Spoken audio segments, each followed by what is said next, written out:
दरम्यान शिवसेनेच्या नेत्यांनी उद्धव ठाकरेंच्या आवाहनावरून टीका केली आहे। बैल गेला झोपा केला असं म्हणत ज्योती वाघमारेंनी टीका केली आहे। तर पद सोडावं अशी कुणाची अपेक्षा नव्हती असं नरेश मस्केंनी म्हटलंय। यासोबतच कार्यकर्त्यांच्या अपेक्षा पूर्ण होत नाहीत, संवाद नाही असं नीलम गोरेंनी म्हटलंय।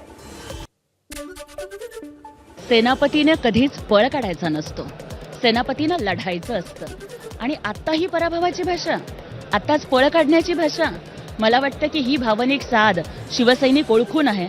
शिवसैनिकाला माहिती आहे की शिवसेनेचा ढाण्यावाग कोण आहे, कोण 18-18, 20-20 तास जनतेसाठी काम करतो, कोण शिवसेनेचा मराठी बाणा आणि मराठी अस्मिता टिकवून ठेवतो। त्यामुळे मला वाटतं की शिवसैनिक भावनिक आहे, पण तो हुशार सुद्धा आहे।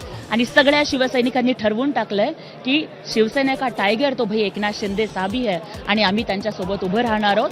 त्यामुळे त्यांच्या भावनिक साधेची अवस्था, बैल गेला आणि झोपा केला, आता वराती मागून घोडं नाचवून काय उपयोग आहे। शिवसैनिकांची भावना त्यांच्या संदर्भात एकच होती, त्यांनी पद सोडावं अशी कुणाची अपेक्षा नव्हती। बाळासाहेबांची तत्व विसरू नका, काँग्रेसच्या मांडीला मांडी लावू नका।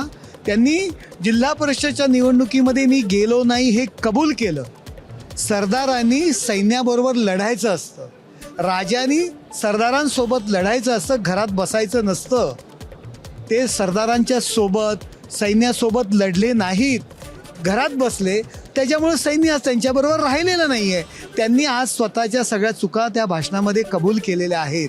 त्यांच्याकडून ज्या अपेक्षा होत्या लोकांच्या, कार्यकर्त्यांच्या, नेत्यांच्या, आमदारांच्या, खासदारांच्या, त्या अपेक्षा पूर्ण होत नाही आहेत। कारण संवाद केवळ भाषण नव्हे, लोकांचे प्रश्न सोडवण्यासाठी जे काही पाठपुरावा करायला लागतो तो त्यांच्याकडून आमदारांच्या सोबत, खासदारांच्या सोबत तेवढा झाला नाही, अशी लोकांचा प्रश्न आहे। आणि खरा प्रश्न केवळ त्यांच्या राजीनाम्याचा नाही आहे, तर त्यांनी जी भूमिका घेतलेली आहे ती काँग्रेसच्या सोबत आणि हिंदुत्वाच्या विरोधातली भूमिका आहे, म्हणून लोकांचा अपेक्षाभंग झाला आहे। तर त्याच्याबद्दल त्यांनी आत्मपरीक्षण करायचं सोडून किंवा स्वतःच्या भूमिकेचा पुनर्विचार करण्याच्या ऐवजी हे राजीनामा देणं वगैरे मला असं वाटतं योग्य नाही आहे। एबीपी माझा, उघडा डोळे बघा नीट।